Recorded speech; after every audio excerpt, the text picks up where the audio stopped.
실패. 전도서 11장 말씀 가지고 오늘도 하나님을 경험하겠습니다.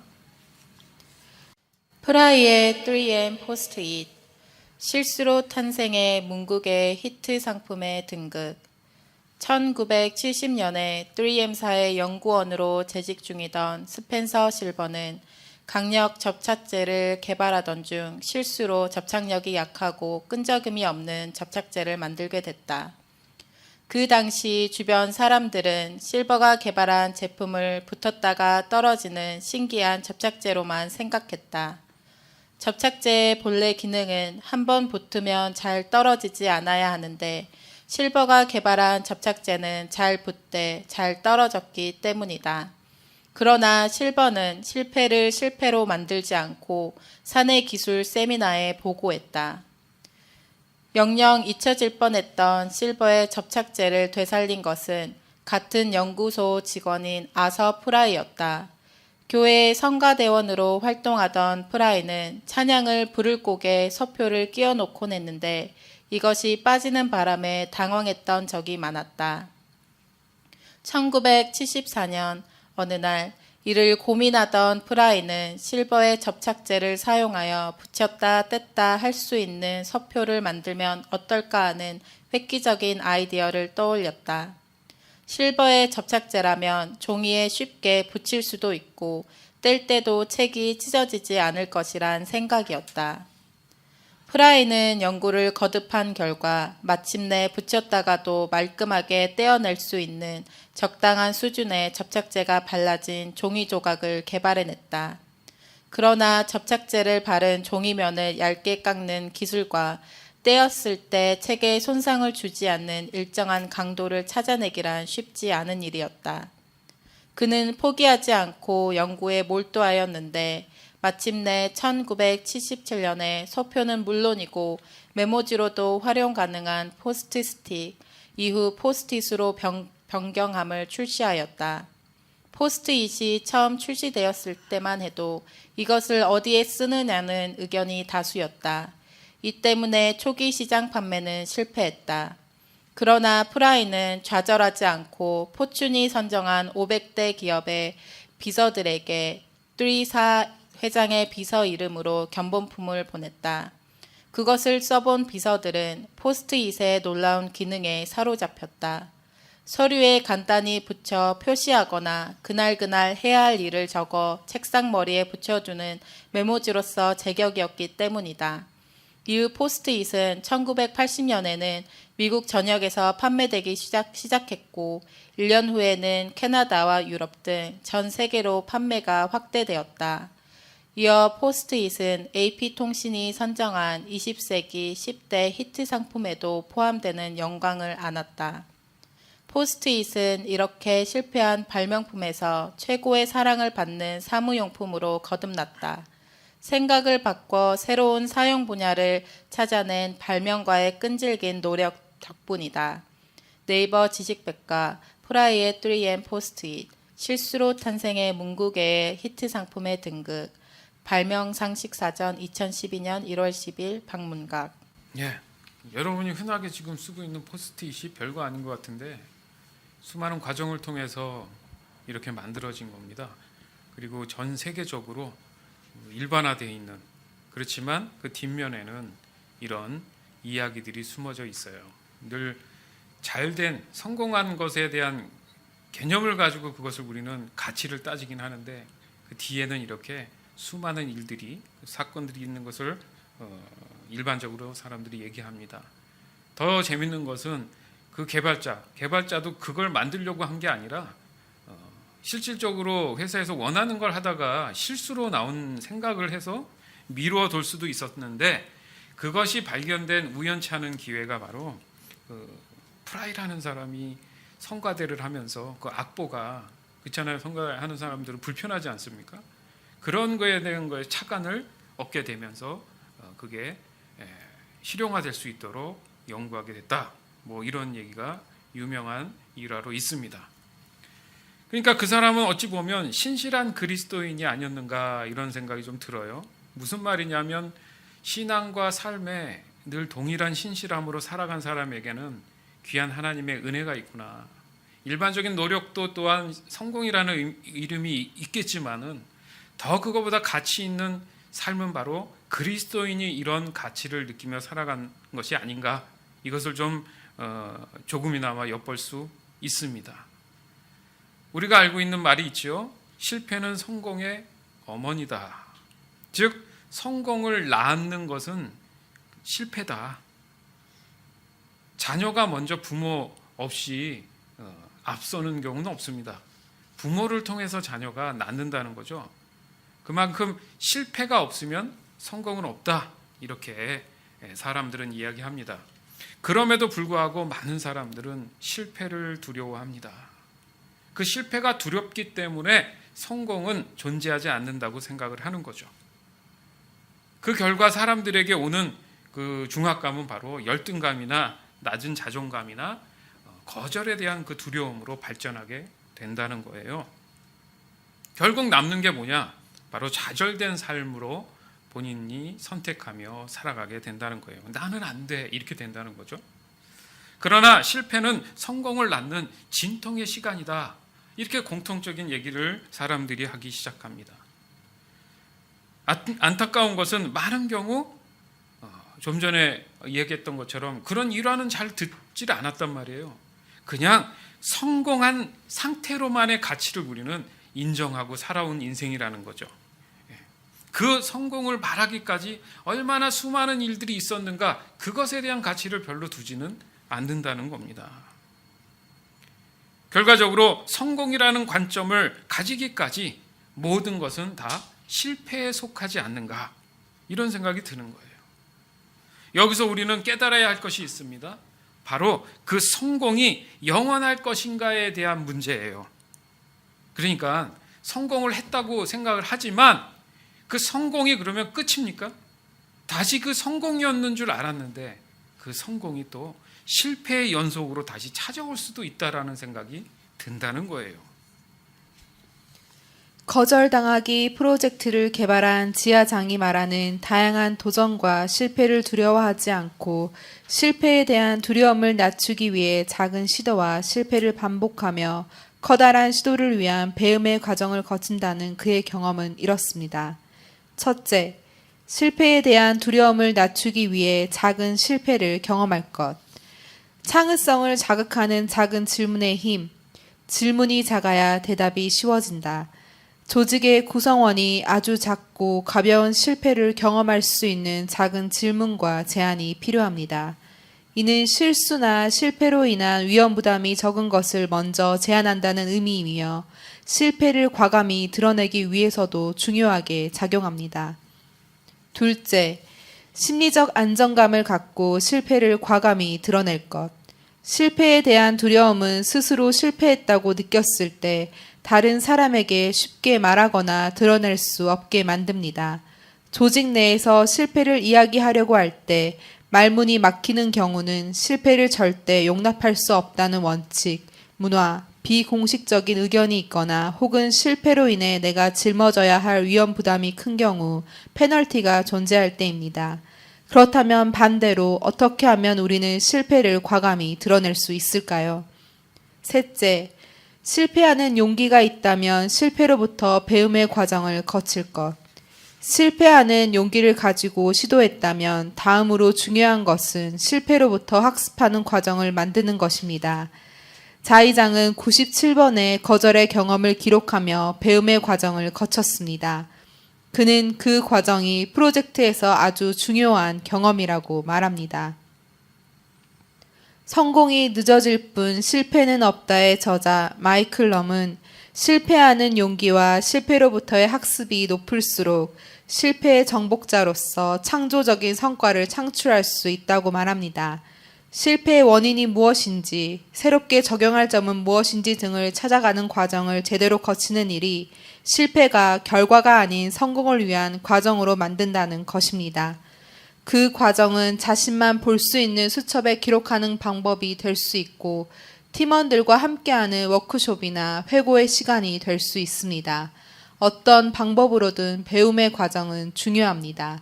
출처 삼성경제연구소 경영노트 똑똑하게 실패하기 창조적 성과 창출의 조건. 예. 좀 더 한 가지 더 예를 좀 들어보면 그 자기 이력서를 이제 세 가지를 쓰는 겁니다. 첫 번째 이력서는 왜 우리가 늘 어디에 그 지원을 할 때 쓰는 이력서 있지 않습니까? 내가 어디를 졸업을 했다든가 또 어떤 경험들, 학력들 뭐 그런 것들을 이렇게 써내려 간단 말이죠. 뭐 일반적인 거죠. 두 번째 이력서는 한 번도 써보지 않은 실패했던 경험들에 대한 이력을 한번 쭉 나열을 해보는 겁니다. 그걸 쓰다 보면 사실 첫 번째 했던 이력보다 두 번째 그 실패한 이력을 쓰다 보면 이게 한 장이 더 넘어갈 수도 있어요. 그리고 마지막으로 세 번째 쓸 것은 뭐냐면 바로 그 시간별로 그 실패와 성공에 대한 사례들을 같이 이렇게 쭉 나열을 해본다는 거예요. 그걸 보면 성공이라고 얘기했던 그런 어떤 부분보다 그것을 위해 달려왔던 그런 시간들에 이렇게 만들어졌던 실패된 부분들이 더 우리 인생에는 많다는 겁니다. 근데 사람들은 그것을 보지 않고 항상 잘 된 거라고 생각하는 것만 너무 관심을 갖는다는 거예요.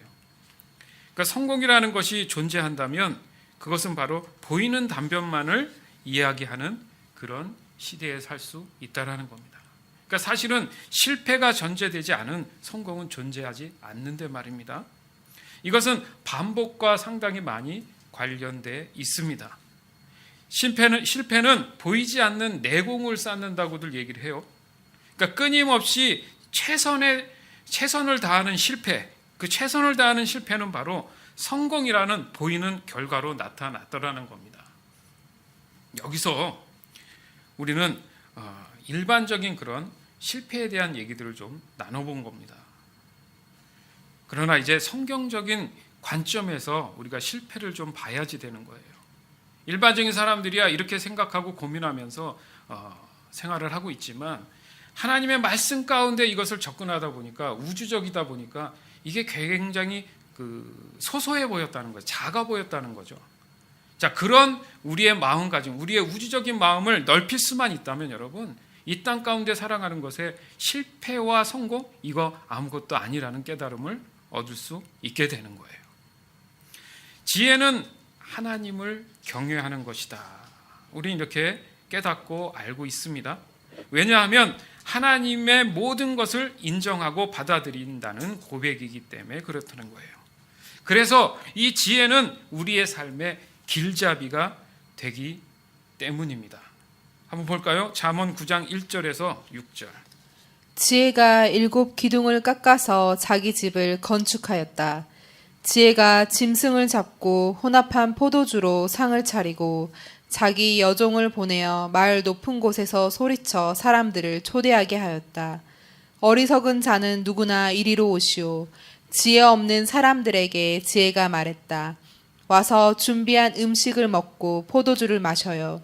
어리석음을 버리고 거기에서 멀리 떠나세요. 그러면 살 것입니다. 명철의 길을 걸으세요. 아멘. 자, 이 말씀, 단순한 말씀 가지고도 여러분 뭔가 좀 이렇게 더 멀리서 어떤 상황들을 보는 느낌을 안 받으세요? 너무 눈앞에 가까이 있다 보니까 보이지 않던 것들이 약간 떼서 보니까 내가 어떤 상태인지를 알 수 있다라는 겁니다. 여기에도 말씀해 보면 어리석음을 버리고 거기서 멀리 떠나십시오. 우리가 눈앞에 보이는 성공과 실패에 대한 것들을 답습하고 학습하고 경험했기 때문에 그 안에서 하나님을 바라보니까 우리의 신앙이 너무도 어려운 부분들이 많았다는 겁니다. 그 상태에서 세상과 구별되어 산다는 거 너무 힘든 일이죠. 그냥 열심으로 신앙과 상관없이 최선을 다해서 사는 사람들이 얼마나 많습니까? 무엇 때문에요? 성공을 위해서. 근데 그 성공의 자리가 그렇게 흔치가 않은걸요? 모든 사람들이 다 성공했으면 좋은데 실패한 사람들이 너무 많은 세상 가운데에 과연 그리스도인들은 어떻게 그 실패와 성공을 이해하면서 살 수 있을까? 이건 진짜 짐을 하나 더 얻어가면서 살아가는 삶 아니겠어요? 과연 이것에서 어떻게 자유할 수 있는가? 그것은 이 말씀을 통해서 우리는 분명히 깨달아야 된다는 것입니다. 즉 우리의 모든 것을 주관하시고 진행하시고 마무리까지 하시는 이 지혜가 사실 우리에게는 반드시 필요하고 그 지혜를 따라 순종하며 오라고 할 때 갈 수 있는 그 상황들이 우리에게는 인식이 되어야 된다는 거예요. 따라서 이 깨달음은 우리에게 있어서 실패냐 성공이냐의 그 결론을 하나님 앞에서 우리가 함부로 말하는 것은 월권이었다는 겁니다. 이걸 깨달아야 된다는 거예요. 월권이 될 수도 있구나. 그렇다고 해서 나의 행위가 정당화된다 이렇게 얘기하고 싶은 건 아니에요. 그러니까 무책임한 사람이 돼서는 안 되죠. 이것을 어떻게 이해하고 깨달을 수 있는가? 다시 말해서 늘 지혜이신 하나님의 말씀에 내가 경건한 삶을 유지하며 살아갈 수 있는가? 이 경건함은 하나님을 닮는 삶입니다. 오늘을 따져보면 그 예배자죠. 그러니까 하나님을 경외하고 경배하는 사람. 그게 이제 지혜로운 사람이라는 뜻인데요. 바로 이 경건한 삶을 내가 우리 삶 속에 잘 접목하면서 삶 속에선 내가 하나님 믿는 사람으로서 보여줄 수 있느냐. 이게 쉽지 않은데 그게 유지가 되는 것이 지혜라고 하는데 그 지혜와 세상 사람들이 말하고 자꾸 사람들이 성공을 얘기하는 그것과 어떤 관계가 있는지 오늘 이 말씀을 통해서 우리는 깨달아야지만이 삶에 적용이 돼서 하나님이 주신 답을 따라 살면 거기에 풍성함이 있다. 우리 복된 삶을 추구하지 않습니까? 복된 삶을 살 수 있다. 이것을 우리가 분명히 가져올 수 있다라는 거예요. 우리가 알지 못하는 영역이 분명히 존재합니다. 처음부터 모든 것을 알았다고 한번 생각해 보세요. 여러분 자신이 처음부터 알았다 하면은 학교 다닐 필요도 사실 없습니다. 왜요? 모든 게 다 쉬워요. 태어나자마자 나는 이 땅에 있는 모든 걸 다 이해할 수 있어. 뭐 공부는 둘째치고 뭐 사업 수단부터 시작해서 내가 모르는 게 없어라고 시작이 됐다면 여러분 얼마나 쉽겠어요? 그런데 실패한다라는 측면에서 한번 생각해 보세요. 적어도 내가 모르기 때문에 실패하는 거 아닙니까? 그 포스트잇이 이렇게 히트 상품이 될 줄 알았어요, 처음에? 실수한 작품에서 나왔는데 그게 성공한 작품으로 그들은 이제 받아들이고 이해하기 시작했지 않습니까? 그건 모름의 출발이란 말이죠. 알고 있었다면 쉬웠을 텐데 이미. 그렇지 않습니까? 사람들은 모르기 때문에 연구하고 고민하고 발견하는 거 아니겠어요? 그러면 적어도 답은 결과적으로 있다는 얘기잖아요. 근데 그 과정은 내가 모른다는 얘기입니다. 그러니까 수만 번의 실패가 거기에 존재하더라는 그 얘기를 하고 싶은 거예요. 그러니까 인생에 있어서 실패와 성공은 의미가 사실 없다라는 얘기를 사실은 성경은 말씀하고 있는 것인 줄 모릅니다. 그리고 한편으로는 이것이 진정한 성공인지 실패인지 모를 수 있다라는 거예요. 진정한. 내가 생각하는 그 진정한 성공인지 실패인지도 모를 수 있다라는 거예요. 그것을 다르게 얘기하면 부작용이다 이런 얘기는 이해가 되죠. 하다 보니까 뭔가 좀 문제가 생겨서 부작용이 생겼다 이렇게는 얘기는 할 수 있다라는 거예요. 고린도전서 10장 12절. 그러므로 자기가 굳게 서 있다고 생각하는 사람은 넘어지지 않도록 주의하십시오. 아멘. 내가 성공한 줄 알았더니 아니야, 넘어져 버렸네. 넘어져서 좌절할 것 같았는데 시간이 지나니까 사람들이 찾네. 그런 경우 되게 많지 않습니까? 여러분 주변에? 그러면 결코 성공과 실패라는 말이 사실 이 단어가 왜 생겼을까? 그런 생각 안 드세요? 그렇단 말입니다. 인간이 가지는 그 선함에 대한 측면에서의 그 실패를 이해하기 위해서 바로 이 실패의 존재 가치를 이해하는 게 먼저 선행돼야 된다는 거예요. 인간이 진정으로 추구하는 것에는 번영이라는 본질이 있어요. 잘 돼야 된다. 쉽게 해서 잘 먹고 잘 살아야 된다. 이 번영된 심리가 내 안에 자리 잡고 있을 수 있다는 겁니다. 결국 사람이 어떤 것에 대해서 번영에 대한 선함이 된다면 그것을 우리는 표현하기를 말씀을 깨닫고 이해를 못하는 상태에서는 성공이다 이렇게 그 단어로 대처할 수 있다라는 것을 깨달았다는 겁니다. 하지만 인간 스스로도 역사적으로 자기 자신에 대한 풀리지 않는 그런 답들을 가지고 살아왔어요. 지금도 풀리지 않는 답은 너무나 수두룩합니다. 그 답들을 가지고 산 것이 바로 딜레마인데 그 딜레마를 도리어 보면 해프닝처럼 된다는 거죠. 돌아보면 되게 우스운 일이죠. 예? 지구가 분명히 네모나다고 고집했는데 돌아보니까 나중에 보니까 동그랬잖아요. 다 해프닝이잖아요, 사실. 그럼 앞으로도 그런 일들이 없다고 생각하십니까? 예? 계속 끊임없이 벌어지는 거예요. 왜요? 우주적인 거니까. 어떤 사람이 이런 실험을 했더라고요. 도대체 우리는 맨날 밤하늘을 보면서 저 우주에 떠 있는 별들을 보잖아요. 수많은 별들을. 너무 궁금하다 보니까 사람들이 계속 끊임없이 연구를 해서 이제 그 위성을 보내서 멀리 보내서 그 먼 곳에서 지구를 봤더니 많은 별 중에 그냥 작은 별 하나라는 거죠. 그 속에 우리는 또 존재하는 겁니다. 작아도 이렇게 작을 수가 없는 우리가 어떻게 성공과 실패를 단호하게 말할 수 있을까? 어리석더라는 거죠. 우주적인 측면에서 봤을 때. 바로 우주는 누가 지으셨어요? 하나님이 주셨죠. 하나님 안에 우리가 이렇게 별처럼 존재하는 게 아닙니까? 그러니까 하나님을 의지하는 건 너무 당연한 것 같아요. 왜? 하나님이 모든 것을 지금 이 우주의 별들을 운행하고 계시잖아요. 이 별들을 운행하시는 하나님께서 뭔들 모르시겠냐? 이 말씀을 하고 싶은 겁니다. 그 원인은 바로 인간에게 있어서 실패라는 선입견을 결정하는 데 너무 성급해 있다라는 겁니다. 이 성급함이 뭐냐면 자기의 의라는 거예요. 쉽게 말해서 교만이죠.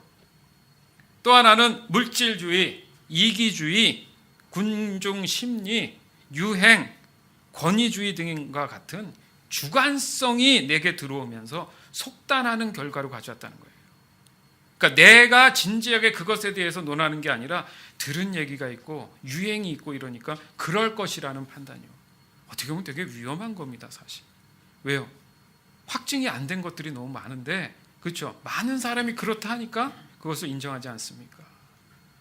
이것이 사실 인간의 한계 아닙니까? 근데 재밌는 사실은 솔직히 이것이 인간다운 모습인 거예요. 완벽한 게 인간은 사실 아니잖아요. 그렇죠? 완벽하면 하나님의 의미가 없습니다. 왜 우리가 하나님을 의지해요? 내가 아직은 불완전하기 때문에, 죄로 인해서. 그것이 바로 인간이 가진 매력입니다.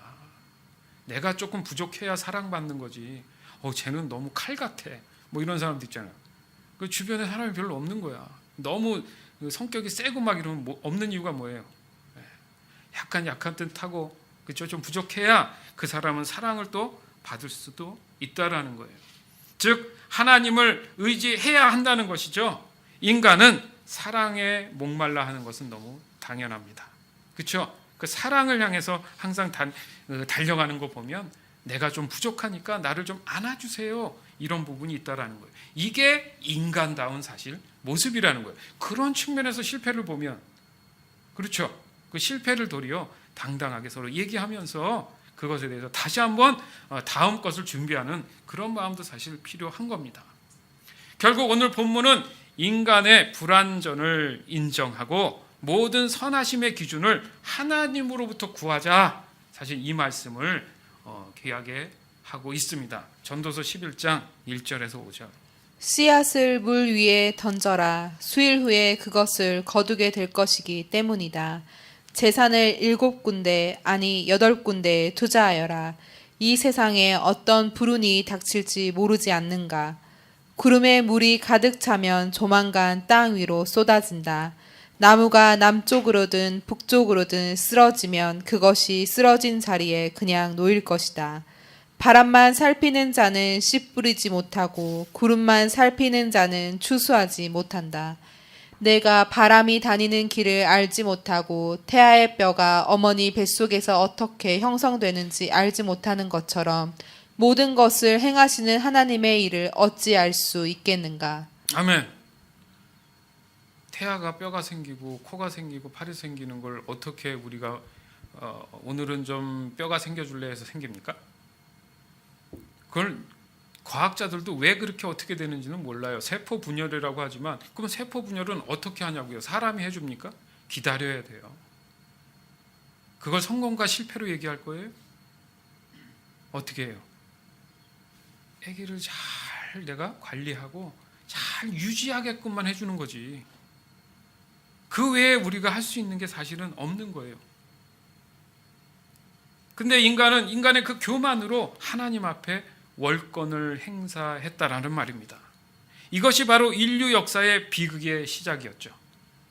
그 교만의 끝은 바로 끊임없이 모든 것의 칼자루가 되어서 모든 역사 아래 실패와 성공을 조장했다는 얘기예요. 자꾸 넌 안 돼. 그렇죠? 뱀이, 사단이 넌 안 돼. 넌 실패자야. 자꾸 그렇게 몰아간다는 거예요.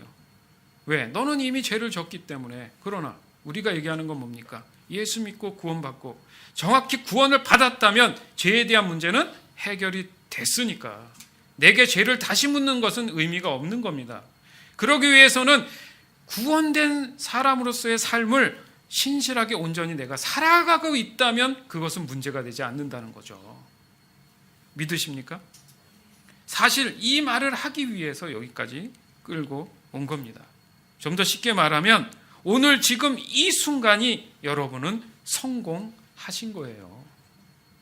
지금 이렇게 하나님 앞에 숨쉬고 말하고 행동하고 예배하고 있다는 것 자체가 지금 성공한 겁니다. 그냥 성공이 스페셜한 게 아니라 지금 내 이 상황이 성공한 거라는 얘기예요. 무언가 이루어야 된다는 그 강박관념 때문에 수많은 사람들이 오늘도 인간성은 죽어가고 실패라는 두려움 속에 살아가는 걸 아십니까? 처음에 여러분들에게 예화로 이렇게 드렸던 그 이야기를 좀 지금 생각해 보면 여러분이 그걸 들으면서 무슨 생각을 했을 것 같아요? 순간 아마도 저렇게 하면 성공할 수 있구나 기가 솔깃할 수도 있었을 겁니다. 그래서 그 얘기를 듣고 내 삶에 어떻게 적용해야지 이런 생각도 들었을 수 있습니다.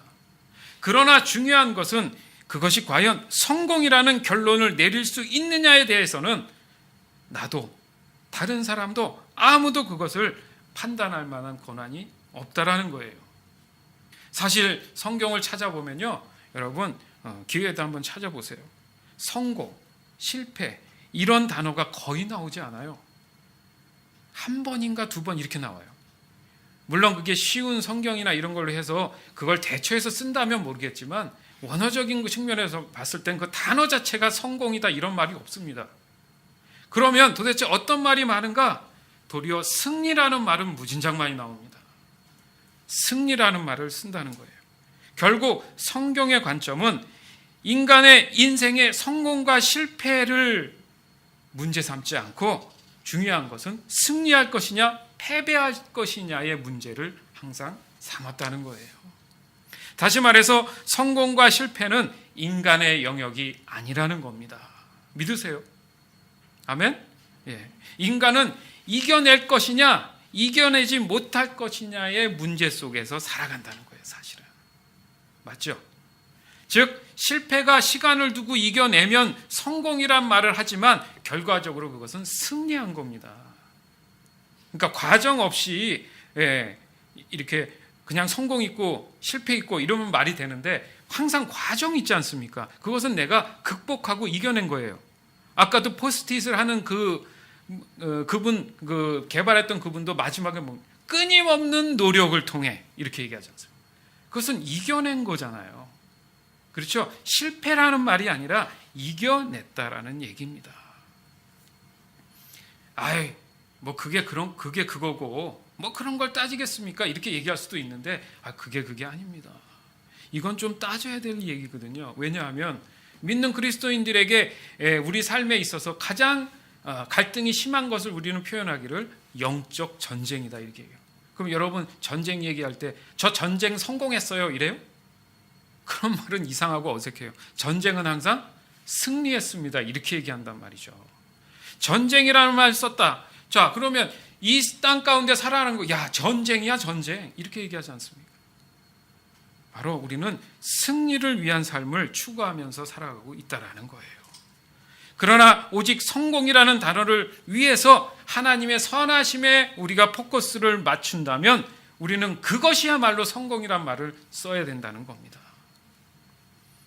그래서 우리는 예배를 성공해야 한다고 얘기를 하는 거예요.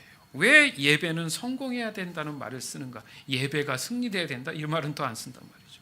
이 성공해야 되는 얘기가 결국 뭐냐 하면 하나님의 선하심이 나타나도록 나의 모든 믿음이 결과적으로 봤을 때 하나님의 임재를 경험하면 내가 그 예배를 성공했다고 얘기할 수 있다는 거죠. 이해되십니까? 따라서 우리의 인생에 성공과 실패에 쏟아부은 그 시간들, 소진해버린 그 모든 시간들 때문에 어느 순간 나는 하나님으로부터 멀어져 있다라는 거예요. 그 멀어짐에 대한 이유가 바로 교만에 대한 미혹에 빠져서 그런 거예요. 누가 그랬습니까? 하와가 그랬잖아요. 그렇죠? 이것이 정녕 너가 죽는다고 하였느냐? 성공이냐 실패냐에 대한 질문이에요. 결과적으로 하나님과 멀어졌단 말입니다. 하나님은 승리밖에 없잖아요. 그러니까 하나님 말씀에 순종했으면 그런 일들은 사실 벌어지지 않았다는 거죠. 그러니까 역사적으로 그렇게 시작했던 모든 삶이 사람들로 하여금 이렇게 경쟁 사회를 만들었잖아요. 그러면서 성공한 것에 포커스를 맞춰 살다 보니까 모든 사람들이 다 낙오하는 그런 시간들을 보낼 수밖에 없었다라는 겁니다. 우리는 도리어 실패를 말할 때 더욱 당당해야 됩니다. 그러나 명심할 것은 그것이 핑계거리가 되고 합리화가 되면 도리어 추해집니다. 내가 신실함으로 그 일들을 감당하면 나갔을 때에 사람들이 말하는 그 실패는 내가 당당할 수 있는 거예요. 일을 망치려고 실패하는 사람이 있겠어요? 다시 말해서 실패를 말하기 전에 이겨내야 한다는 자신감이 필요하다는 겁니다. 즉 우리는 승리를 위해 이 땅에 태어났기 때문에 그래요. 여러분이 잘 아는 사망 권세 이기신 분이 누굽니까? 오직 나의 구주 되시는 예수 그리스도뿐입니다. 그렇죠. 그 승리에 대한 것이 때문에 나는 구원을 얻었어요. 결국 뭐냐 하면 구원을 위한 동기부여라는 거죠. 그것을 인간의 언어로 하나님께서 바꿔놓으신 것뿐이에요. 그래, 너희가 그래서 승리했다. 야, 성공했어. 그래, 구원에 성공이 있다. 이렇게 얘기 안 하셨단 말이죠. 승리하셨다는 표현을 썼다라는 겁니다. 우리의 성공은 존재하지 않는다는 거예요. 물론 패배도 존재하지 않는다는 겁니다. 성공을 이루시는 분이 예수님이고 그 성공에 동참하도록 세상을 이기신 분 또한 예수님이기 때문에 결국 그냥 내가 아닌 예수님 안에 있는 나는 그 성공과 승리를 누리며 자유함으로 살아간다는 얘기가 된다는 거예요. 그러니까 거기 그 상태에서 예수님으로부터 이탈된 상태다 보니까 내가 세상적인 방법으로 살아가다 보니까 실패와 성공을 자꾸 얘기하게 됐다라는 거고 그 미혹 속에서 내가 끊임없이 쫓아가는 사람이 됐던 거죠. 압도하는 사람이 아니라. 그러니까 힘든 거예요, 삶이. 이것이 우리가 말씀적으로 깨달을 수만 있다면 여러분의 삶은 항상 자유함으로 승리밖에 없을 줄 믿습니다. 그래서 오늘 본문은 이렇게 결론을 내립니다. 전도서 11장 6절에서 10절. 아침에 씨를 뿌리고 저녁에 내 손을 태만히 놀리지 마라. 이것이 잘 될지 저것이 잘 될지 혹은 둘 다 잘 될지 누가 알겠는가. 환한 세상이 좋으니 태양을 바라보는 눈이 얼마나 행복한가. 사람이 오래 살 때 매일의 삶을 즐겨라. 그렇지만 어두운 날들도 기억하여라. 이는 그런 날들도 많을 것이기 때문이다. 장래일은 허무하다. 청년이여 내 젊은 시절을 즐거워하여라. 내 젊은 날에 마음을 기쁘게 하여라. 내 마음이 원하는 것과 내 눈이 보는 것을 따라 즐겨라. 그렇지만 이 모든 일들에 하나님의 심판이 있다는 것도 기억하여라. 그러므로 내 마음에서 불안을 없애고 나쁜 일을 없애라. 너의 젊은 때는 빨리 지나가 버린다. 아멘. 그러니까 지금이 성공이라는 거예요. 그렇죠?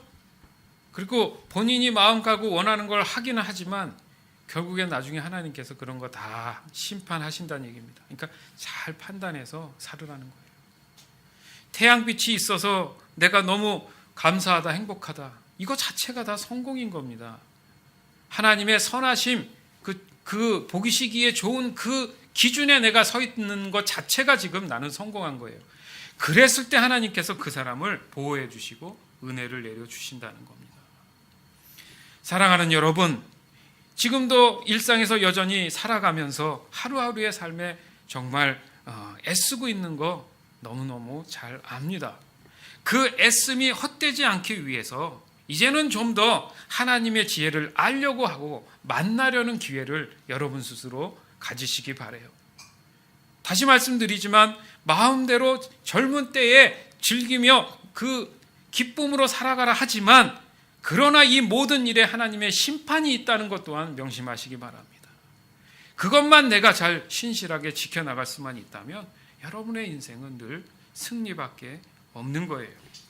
우리의 잘못된 선입견으로 우리는 성공의 노예로 살아갈 수 있는 위험성을 갖고 있는 사람들입니다. 이것은 바로 교만의 미혹일 뿐인 거예요. 여러분의 인생은 결코 성공과 실패는 존재하지 않는다는 걸 이 시간 깨닫기 바랍니다. 다만 승리를 확인하는 그 승리 확인을 위한 바로 견디는 과정만이 존재한다는 사실을 아셔야 돼요. 하나님 안에는 성공과 실패, 승리와 패배는 존재하지 않는 게 너무 당연하지 않겠습니까? 이 모든 것은 하나님이 우리를 향한 바로 구원의 동기부여였다라는 거예요. 문제는 우리의 믿음에 있었습니다. 절대적으로 전능하신 하나님을 흔들림 없이 그 믿음으로 날마다 하나님의 임재를 경험하고 사는 것이냐 아니냐의 문제에 있어서 항상 승리하느냐 아니냐의 그 삶이 기다리고 있었다라는 거예요. 모든 것의 주인은 하나님이시고 그 안에 모든 답의 주인도 하나님이신 줄 믿습니다. 따라서 우리의 믿음은 언제나 하나님과 동행하는 것에 대한 관심을 요구하고 있다라는 거예요. 모든 것을 주관하시고 모든 것을 이루시는 것이 하나님이 하실 일이라는 겁니다.